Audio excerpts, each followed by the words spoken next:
Welcome, everyone, for this LinkedIn Live. If you're in the audience, welcome. Thank you for joining Thomas Lahnthaler and myself, as we will be talking about facilitation signature. Since we have observed, we hosted our first bootcamp about the facilitation signature in October 2023 last year, and somehow have noticed that there's something like a little buzz going on, that more and more people, even the Session Lab facilitation report is talking about signatures. And we realized that there's maybe some confusion with facilitation style. And we thought that it's time to talk about that. Thomas, do you recall when we actually started the conversation about facilitation signatures, and what does it actually mean to you? I think first of all, also welcome from my side to everybody listening in and joining us. And I hope you just throw also questions at us as much as you can. When did it start? I think we started the first time talking about this a few years ago, 3 years ago, 2.5, 3 years ago. I think it was just after I held a workshop in the NDB community about MacGyver facilitation, something like that. And when you gave me my nickname, which I'm very proud of course, to carry MacGyver of facilitation. And I think we talked a little bit about this because I think initially was a bit uncomfortable with it because I'm like, well, but that's almost a bit pretentious and so on. But then you said something which I think stuck with me still, and which is equally true for you. But there's a very unique way. You just have an unmistakable signature of how you do things. I think that's kind of the first time it came up. And through the years, we've had several conversations about how you do things, how I do things, and between us, but also with other facilitators. And I noticed that we do things very differently. Yeah. Lots of things we do very differently. They lead still to the same result, but they are so typical to you, or they may be so typical to me. And I think both of us have also observed this with other facilitators. And I think this is kind of how we got into the whole signature conversation. And one thing that just came to mind as you described that there's something unmistakably us. I remember you were co-facilitating, you co-designed an NDB workshop with another member. And this other member started to describe an activity that we were about to do. I was there as a participant, and I knew this is Thomas.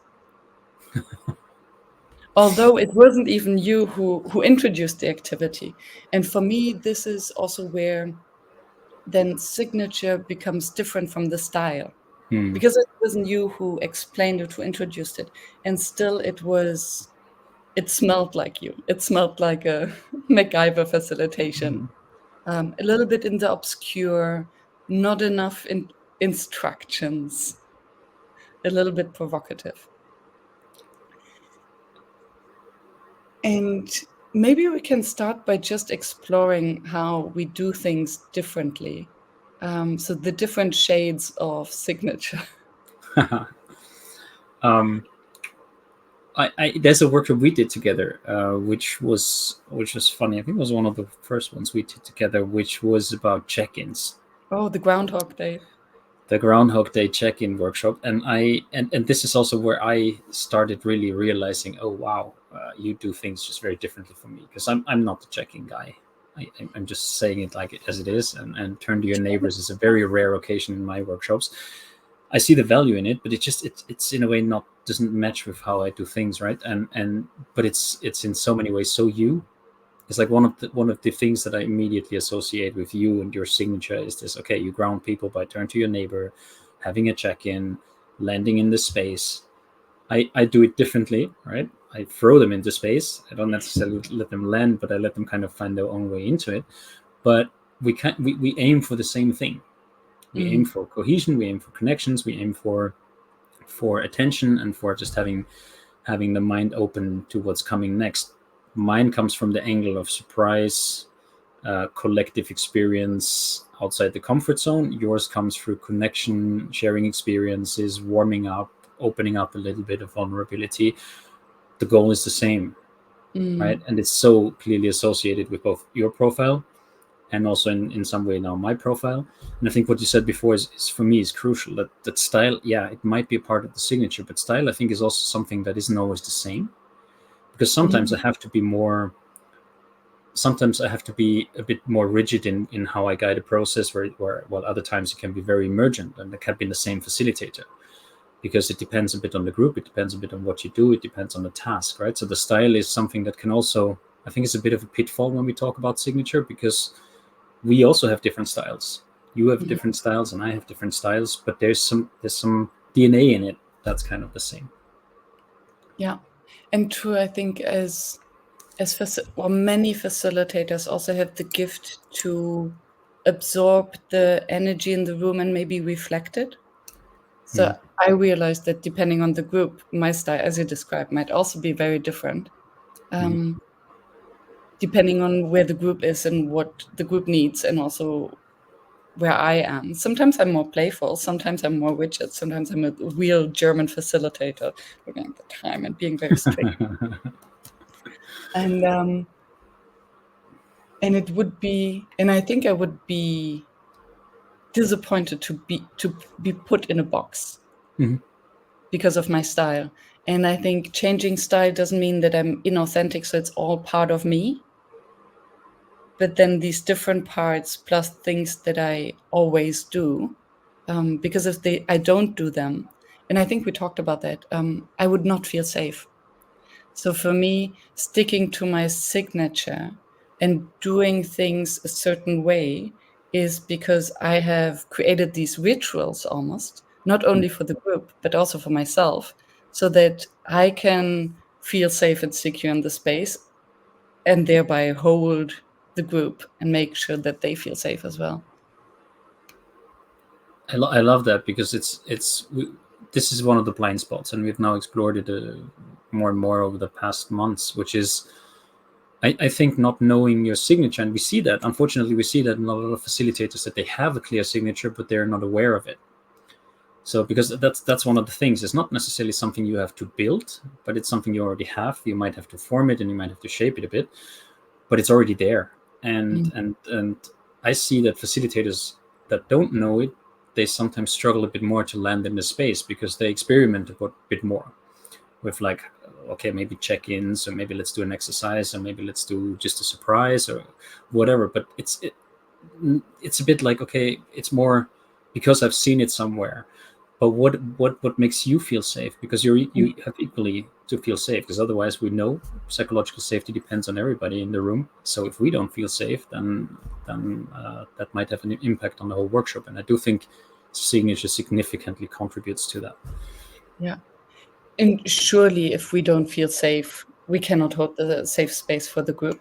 Because I think if we don't feel safe, then our instructions, we won't be clear, we won't be we won't be present, because we'll be preoccupied, our mind will be elsewhere, it will be focused on us instead of on the group.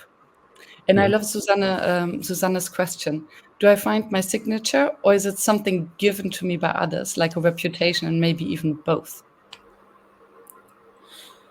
And I have the impression that it's something that we have, as you already touched upon, Thomas, and that sometimes we cannot see. So we do need the reflection of others. And it reminds me of, I wrote a post on LinkedIn the other day, I think before our last boot camp in Amsterdam, asking if I would meet your perfect client, how could I pitch you, something like that.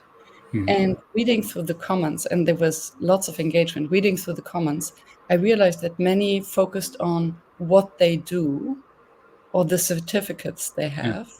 But what was missing was what makes them special.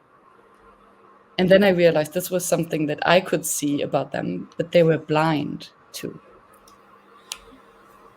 It takes me a bit back into the boot camp, and I mean, we're talking about it, but we are not going to reveal the content too much, because I think that was the beautiful part of the process. But one element of it was in a way it's almost like putting these two perspectives on top of each other. It's like, so this is the way I see myself, and then you have others seeing me. And I think what was a beautiful process that happened in that last boot camp was, and even for us, I think that was very surprising, about the nuances that people picked up on the individual signatures, which made them even more powerful, because you might be aware of the overarching theme, right? Okay, this is me as a facilitator. But when you then get really pointed out nuances about, like, this is how you do it, and this is just simply how do you phrase this, or whatever nuance they pick up on, I felt that this just made each participant grow, because it's a bit like, wow, and I was never aware, but they were so happy about what others discovered as well, because it's like, yeah, this is maybe what I want to be, or this is who I would actually like to be, and I didn't even know I had that, just so that their signature became a lot bigger and a lot more and a lot stronger, and the foundation was just a bit better. And I think, and that's such an important point. I think it starts with maybe confidence to really be the authentic us, so that others can see the signature. And once we know it and are aware of it, then we can amplify it. Because I think it's at the end, it's our signature that sets us apart. So coming back to what Susanna said, yes, it might become something like a reputation, like Thomas MacGyver Lahnthaler. And then some might not, or the facilitator Said, which is a very clear signature. And I think Said is one of the examples, how it just needed this little push, this little awareness through the bootcamp, that this is what makes him special and others can see it. And now he just rolls with it. And also sticking with that, I think it's often, at least I noticed this in my case, as I said initially, I struggled to accept it. Right? I mean, in your podcast, you have that famous opening questions. When did you start calling yourself a facilitator? Right? I don't know how many, almost 300 people you ask this question now, but it's the point is that it's often we shy away. Can I call myself a facilitator or not? Then okay, then we might call ourselves a facilitator, but then what makes us stick out? There's so many experienced and brilliant facilitators out there. Said mentioned 1 million. I think last time we checked, it was also close to 1 million people on LinkedIn that called themselves facilitators, and that's half a year ago. So that number certainly has gone up. So it's really about this. Okay, you, on the one hand, you should stick out, because otherwise it's a bit tricky. Then it's also a profession that allows for just that individuality. It's a bit like, it has one label, but it's one of the professions which is just so unique, because it's so human in many ways, right? So it's all about, like, the individual showing up both as participants but also as facilitators, and owning that signature. That's also something in the bootcamp that happened. On the one hand, you got it mirrored, but then really getting that space and that collective permission of, like, it's okay to own that. That's you. That's who you are. And that just really did something. I think that even with us, I think, I can certainly speak for myself, but I think also for you, it did something in terms of making us reflect as well. And then again, take that space and say, like, this is me. This is who I am as a facilitator, and this is what I stand for. And that's my signature. Yes. And this reminds me of the fact that, yes, we have facilitators, and there's so many shades of facilitators. And there are those who facilitate, who might not even call themselves facilitators. And I think also in the bootcamp we had coaches. Sarah and Claire they wouldn't call themselves facilitators at that point, at least not yet, but rather trainers, consultants, or coaches. And I think and still they use facilitation as a craft. And I think it applies to them as much.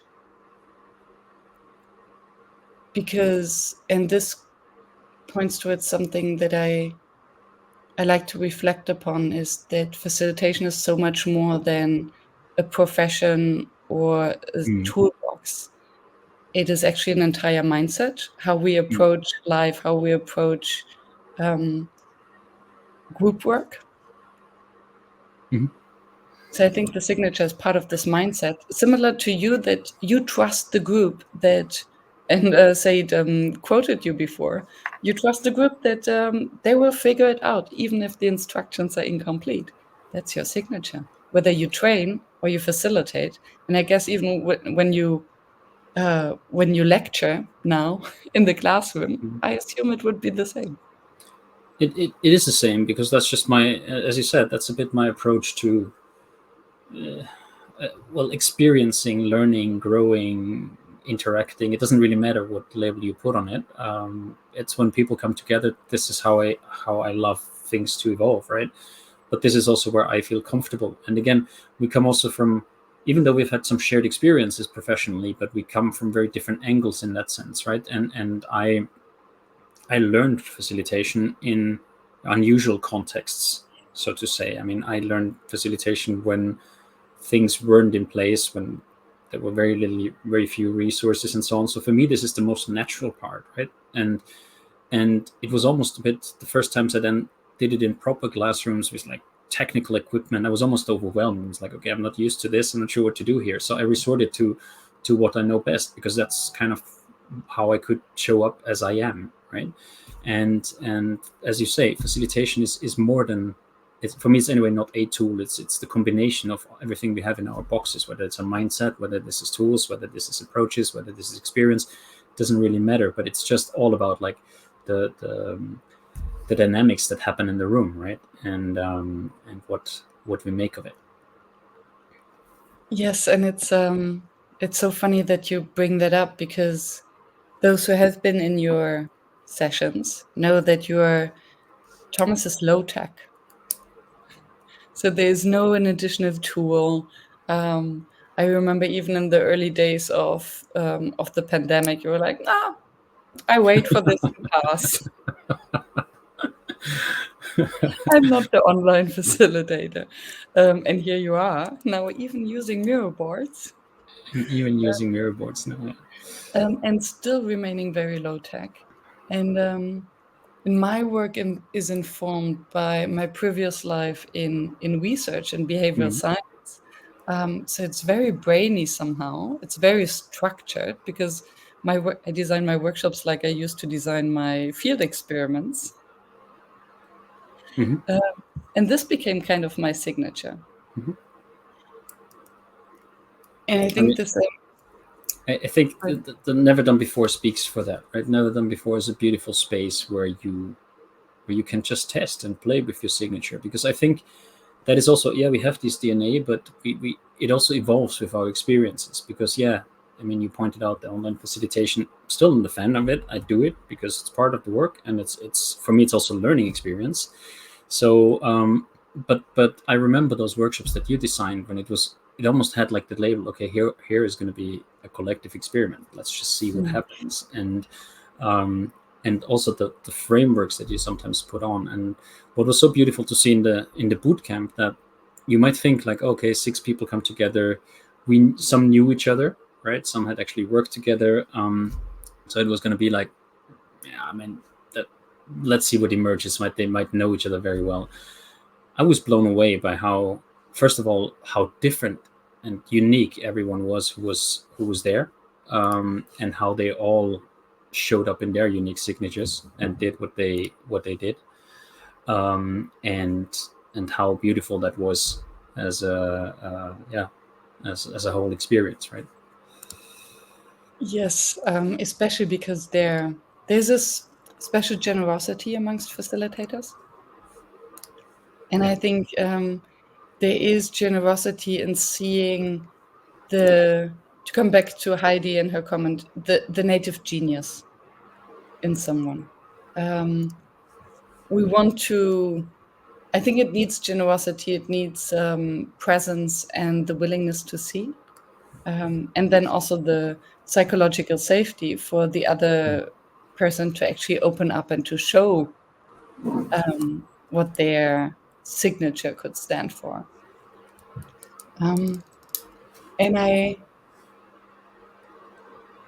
what I also found remarkable is we don't need to know someone for a long time, because all we got in order to trigger this first inside or the first outside view on the signature was 10 minutes.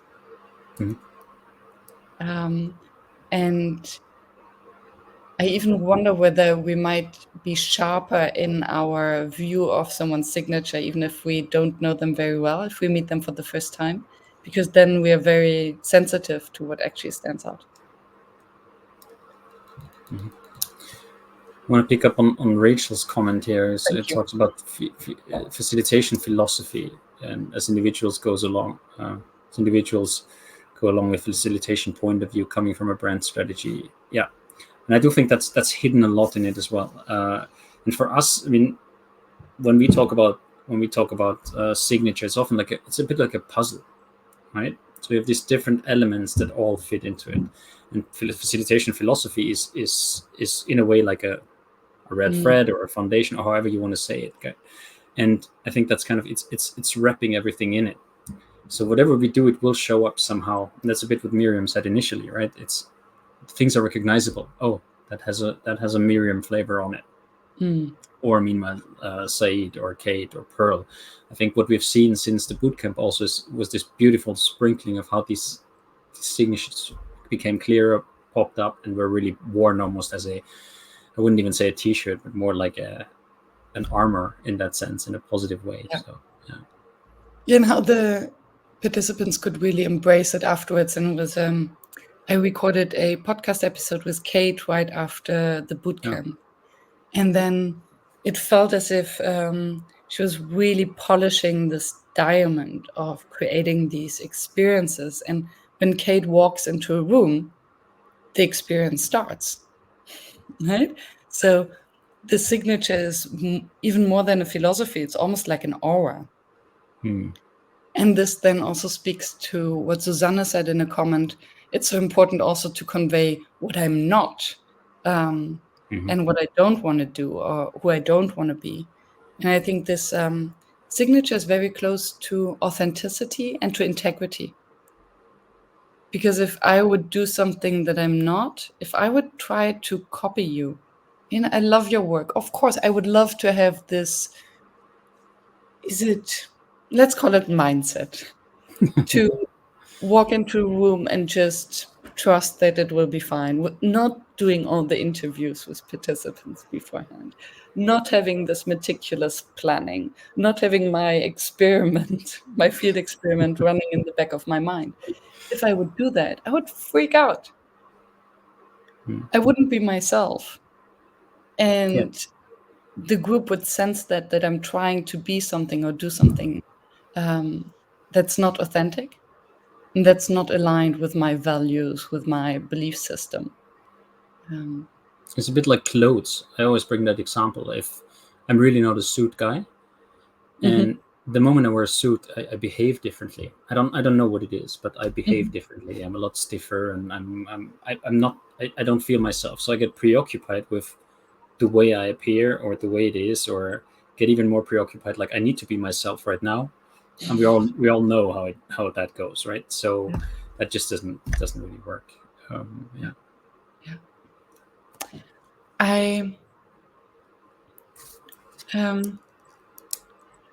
How will the virtual, and we'll come to the virtual version of the bootcamp in a bit. Thank you, Said, for this little nudge and for your curiosity.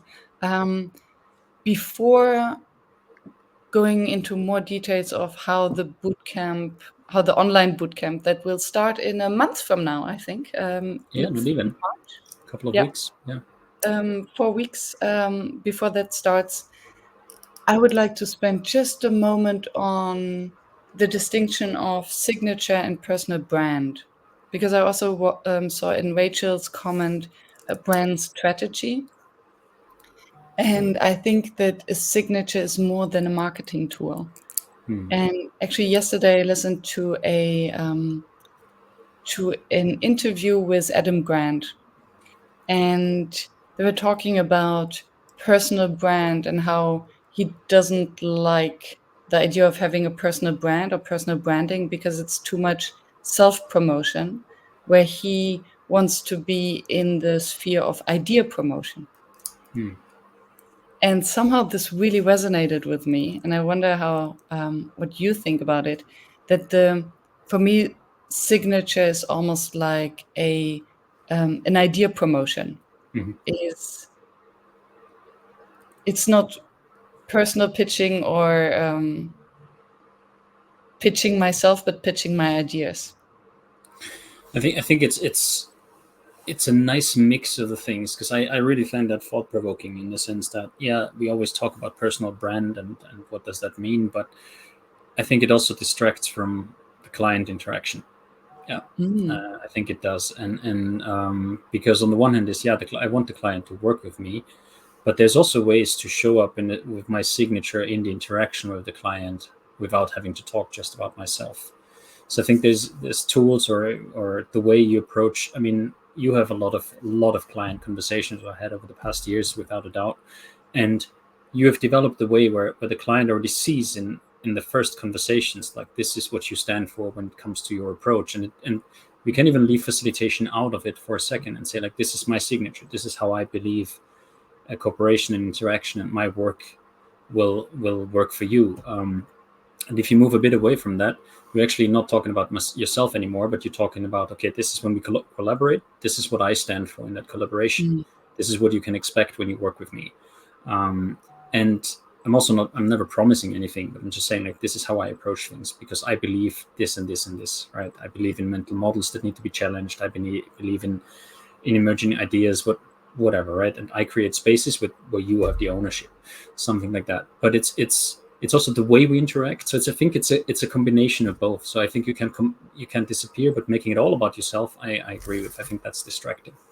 Yeah, true. And still it is closely related to our core values. Mm-hmm. So I think, from the first moment of the interaction with clients, there's always there's always generosity and there's always courage. And I think this then also translates. So it translates in the language that we use, in the way we interact, how much or how little.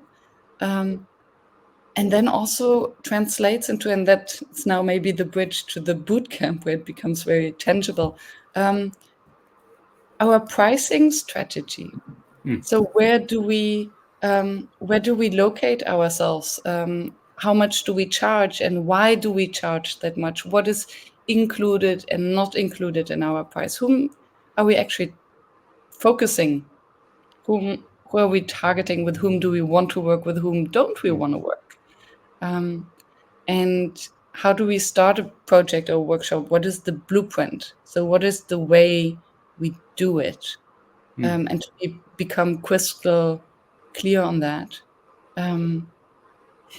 One more thought, because I don't know who. Yes, it was Florentine who pointed that out when we designed our leadership course, and she pointed out that when she saw me designing my session on Session Lab, I start with a turn to your neighbor and I start with a checkout. These are the first two things that I put into Session Lab when I design any workshop or meeting. And it shows that for me, the initial connection, as you pointed out, the turn to your neighbor is non-negotiable. I think we need to use our vocal cords and make a new friend online. And we cannot leave the space without a checkout. So through my blueprint, workshop blueprint, I already sparkle my signature in here and there. You made me think of something else before we could then go really to that. What is often also what I heard in conversations with others, and what I noticed, that it's a bit of a people are also careful with their signatures, specifically when it comes to co-facilitation. It's a little bit like, oh, and how does my signature show up in that, and how can I, I mean, okay, now you have two people like you and me. You have a turn to your neighbor person, and you have a throw in the cold water person, right? And both signatures have, in a way, some very clear distinctions around that. But what's the beauty that we see in our work is that doesn't mean if we do one thing that the other signature is not present. So it's those things that make us feel safe, but at the same time, our signatures have also other anchors, and really exploring that. And I think for co-facilitation, at least for me, this is a process where I can really explore, like, what are what are all the elements of my signatures, not only the technical elements that I want to see in a workshop, but what do I need to see represented in a way so that I can also find myself, because that's that the stronger your signature, the easier I find co-facilitation, because you know very clearly what you need, right? What you need to engage with the other person, where you need to be represented, what you might have, what you might want to learn or give a bit into, or are not so concerned about, and what you can actually learn from the others, and where you can complement each other. And that helped me a lot. Being clear on my signature helped me a lot to communicate that, but to also see, okay, here's a lot of space, because that's where I can learn something. That's beautiful, and thank you for pointing that out. And I think it goes even so much deeper, because it has to do with our presence and also the again, feeling safe. So I think if I don't have enough space in a co-facilitation to show and live my own signature, I won't feel seen, having the impression that I'm disappearing, that I don't have a space. And this really affects my presence in the room, and how I feel responsibility maybe towards the group, and my zone of influence, or zone of leverage, as you call it. And I think the more we know and are aware of the signature, the better we can actually start the conversation with the potential co-facilitator, in order also to make sure that we are all represented, and that we can be present in that way. I love that, Said. That's going to be picked up into the mental notebook. Throw your neighbor into cold water, or throw someone into your neighbor's cold water. I think you can play around with that. I think that's great. There it comes out, facilitator at its best. But yeah, the boot camp. What can people expect? What can Go ahead. It's a fair question that Said asked, how we will translate a 2 days very intense offline experience into an online experience. And I must say that I'm totally on Said's side. So for me, it was rather out of comfort or new territory to actually do it in person, because I am the online lady. And so it didn't even occur to me that it might be difficult, with the exception maybe of our very first evening, where we threw our participants into cold water and warmed them up with a drink. True. Might be more difficult online. But I think the one important thing I think to say is that we will stick to the small group size. So we have 6 places. We might expand to 8, but 8 is the absolute maximum, because it is about the individual work to really think of our own signature and peel the onion. And we have a process to help everyone peel that onion. But I think the magic really happens in the moment that the participants are seen by the others and get this reflection from us and from the other participants of, what do we see that you cannot? I think what also, these 2 days were very intense, as you also said, and I think what will be very beneficial for this online version is that there's going to be space in between the segments, to let some of the things, that some of the experiences, some of the thoughts that come up, some of the insights that people might learn, that they can sink in a bit, because there was looking back, there was maybe little space for that, right? We had 6 participants, so there was fairly good space, but I think there was a lot happening in these 2 days that worked for people afterwards, and we both know that because we've spoken with them.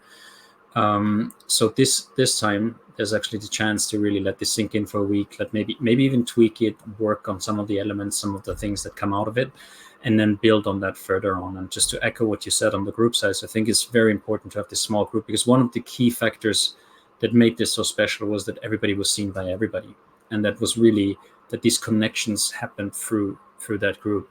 Everything beyond 8 people will weaken some of the connections, strengthen others. That's naturally how it goes in groups, and we want to keep that to the core and really just have people seen and have actually built in a very short time. This is not much time, but the energy and that cohesion and that safety that was built in this group in that short time was really was with our experience, even with many years, was very very special and very intense. So that was partly also to the related to the group size.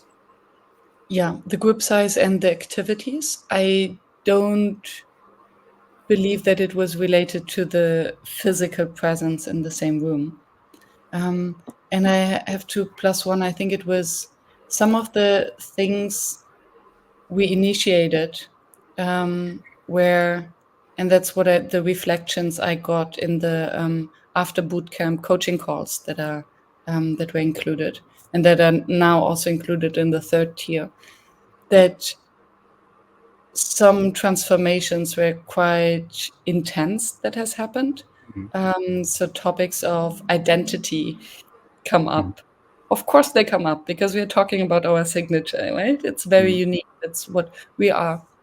And I think to digest topics that are so close, we do need a little bit of time. And I'm really excited to have also the opportunity every week to have a kind of check-in with a Q&A, because I think what was missing, and that's both of us now, we are very comfortable in sharing our experience and talking about Mhm. ourselves because it's just us, right? Um, but I think we both feel a little bit shy in a workshop setting to take too much time to talk about ourselves, Mhm.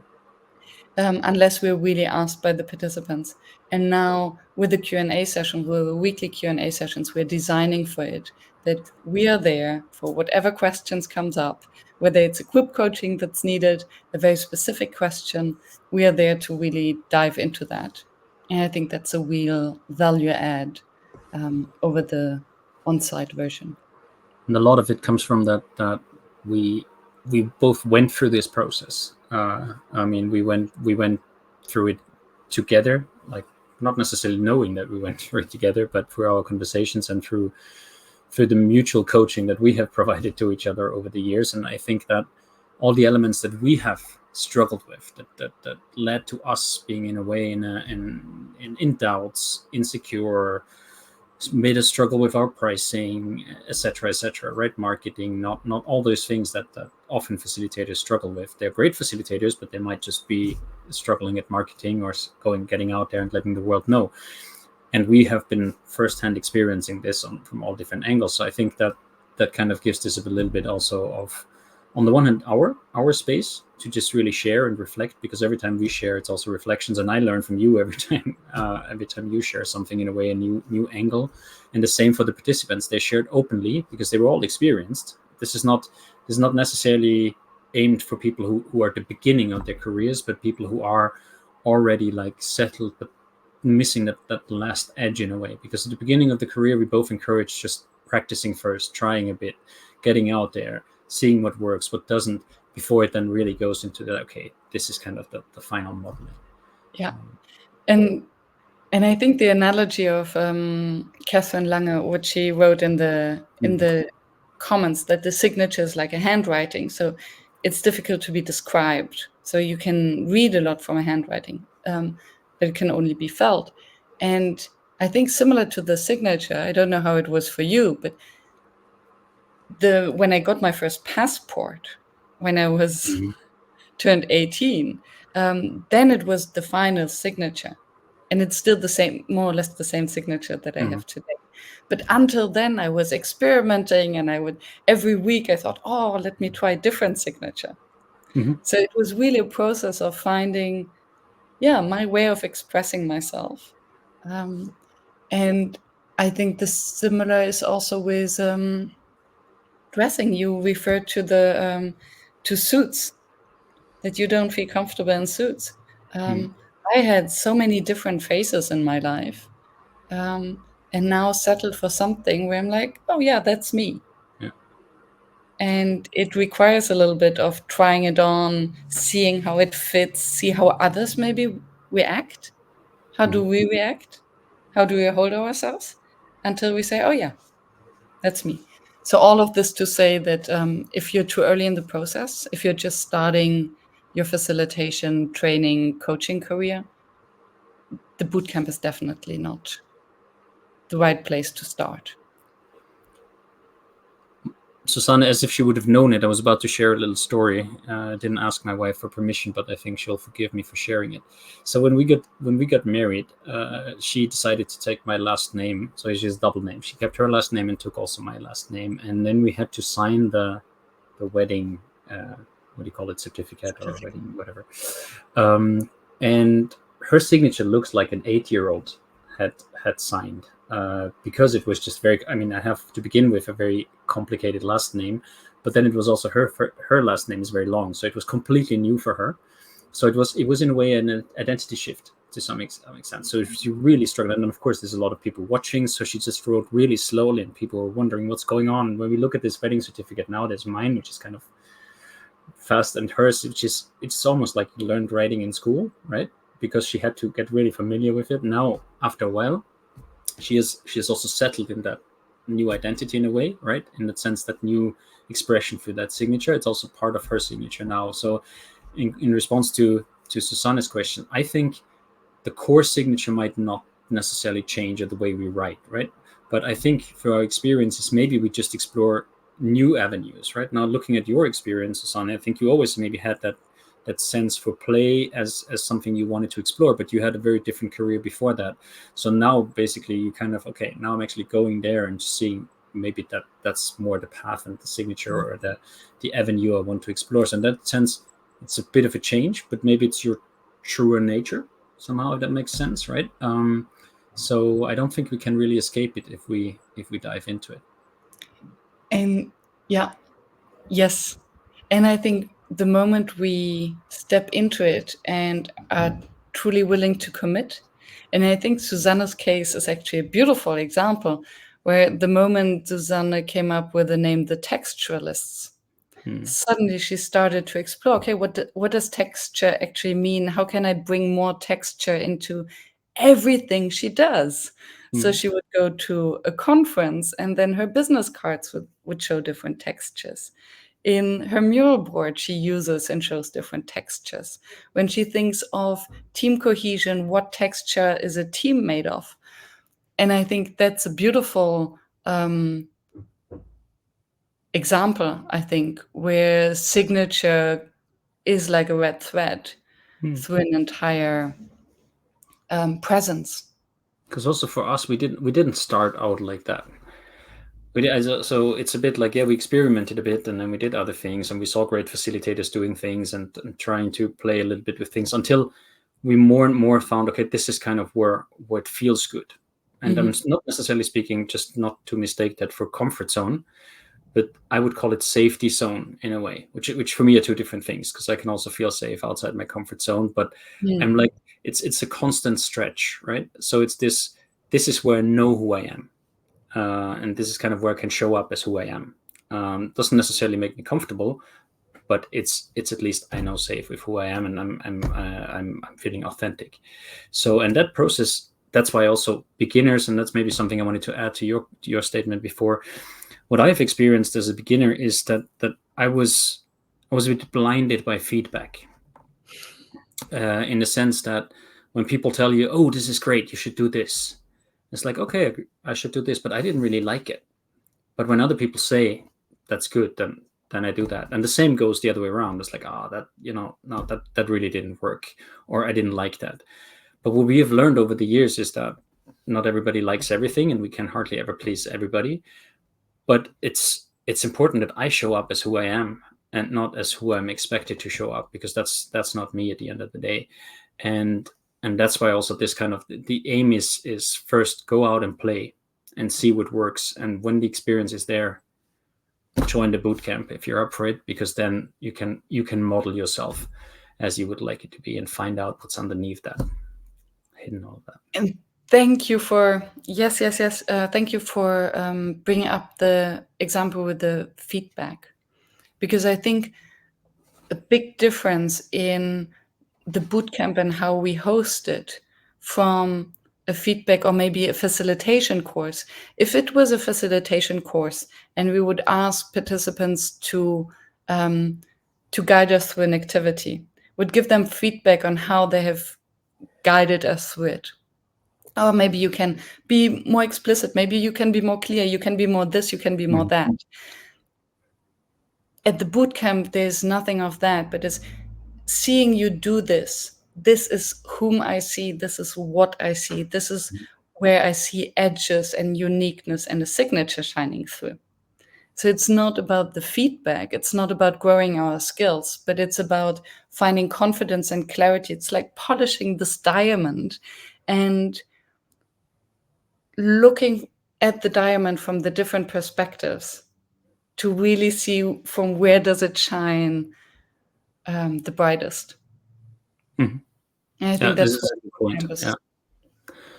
And just also because it's blinded in Alina's comment, and Alina's already commented a few times about how she, after your post, kind of that helped her articulate her signature when you kind of wrote that provocative post back then.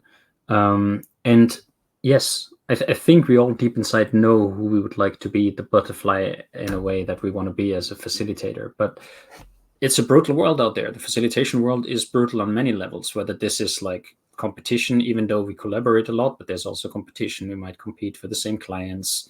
Facilitation in a way is such a tricky thing because it's all labeled the same, but there's safe enough. There's way too many clients out there. So there's enough for all of us. But then it's also, of course, the clients, right? Speaking to what you've just said, they give us feedback. They're like, oh, we didn't like this, and that's not good. Or when the client comes and here's my workshop facilitated, right? It's a bit like, yeah, no. At a certain point in your career, you come to the point, and that's when the signature actually becomes stronger than the need to please others, because it's a bit like I can't do that because I can't do this as myself, or I do it, but then you need to give me the liberty to run this the way I would run it, and that's a bit that change in mindset when you all of a sudden say, okay, I have enough to offer. I'm me. This is who I am. This is what I stand for. This is what my facilitation philosophy looks like, and that's when you then are on the verge of like, okay, here's something to polish. This is kind of when you really need to grab it and say like, yeah, that's when we form it. Yes, thank you. And I think this is where the premium price then also comes in. So and we recently had this experience, right? So we had a brief from a client with a minute-by-minute agenda of what they would like us to do. And we're like, thank you for the food for thought. And if you're attached to this agenda, we are not the right people for you. And then it was through the conversation and through us bringing in our way of doing it, our signature. Suddenly, when they asked for the price, they knew that they will have to pay the premium because they could see and understand how we bring in an extra edge and can bring them to a level where they wouldn't have gone themselves with the agenda that they suggested. And I think this level of confidence comes when you have developed and seen the signature and can suddenly rest in it. And I think that's why, and maybe we should definitely take the last 10 minutes, to invite all kinds of questions that you might have. Please put them in the comments. And to speak a little bit about the structure of the bootcamp. So it's 4 weeks, 2 hours per week, group of 6, maximum 8.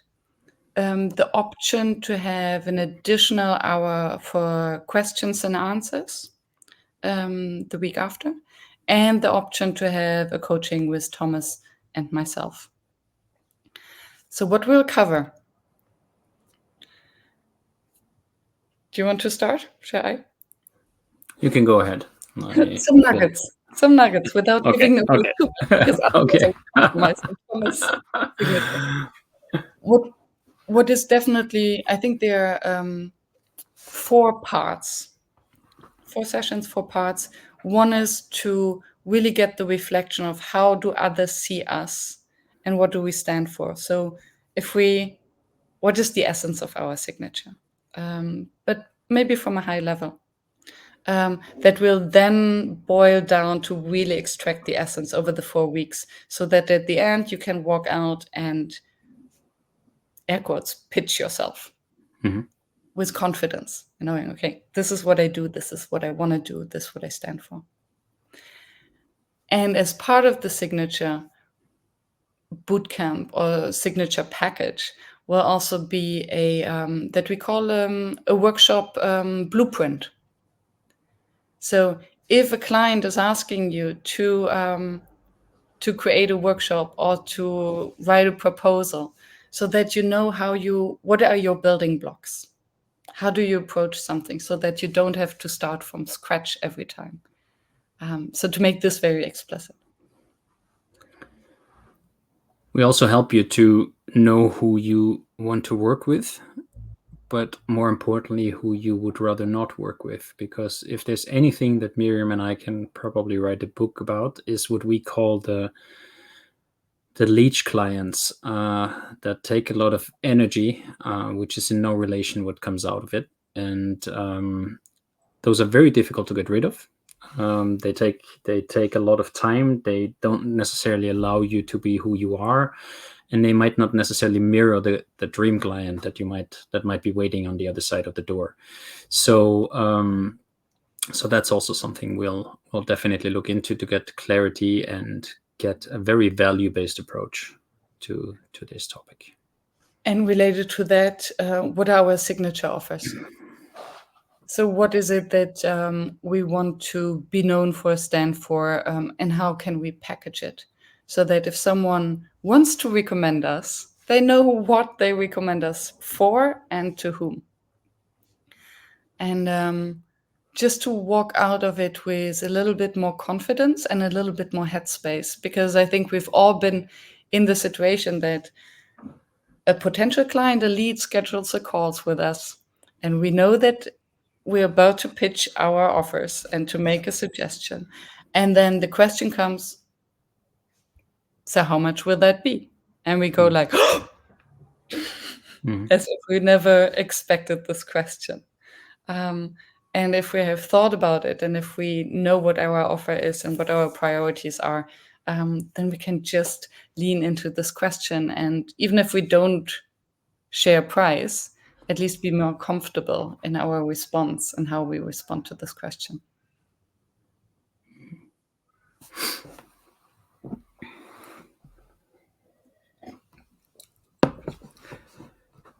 If there are no questions, then I can add one more thing that I thought while we were talking before, which also is an indirect result of the bootcamp, but which I think is very important and often overlooked. I noticed that more and more facilitation is mistaken for being able to handle tools and methods. And the ambition of this bootcamp would be that every facilitator is present can run the same exercise with their distinct signature. So it's not about your signature being attached to a certain exercise, but it's shining through whatever exercise you do. So it's a bit like not hiding behind the tools, which I sometimes see that happens, but it's saying like, this is how I show up, this is how I run a tool, and if you run this exercise this way, you will recognize that it was influenced by me, or that I am the one standing behind it. So it's it's that you shine through no matter what you do at the end of it. Yeah. Beautiful. And Said gives our bootcamp 5 out of 5 boots. Thank you for the endorsement, Mr. Facilitator Said. And I added the link to the bootcamp in the comments. If you have questions, don't shy away from sending us a direct message. And we hope to see you there and to see you shine afterwards. Yeah, absolutely. And I have a tendency to say da da da da, which is the end of my podcast jingle. Thank you so much for joining us, everybody. Your comments, your questions, your thoughts. And sorry if we didn't pick up on a comment. Didn't go unnoticed, but we probably just got carried away in the conversation. So hope to see you maybe in a few weeks. And let us know if you have anything else you want to know. Thank you. Bye.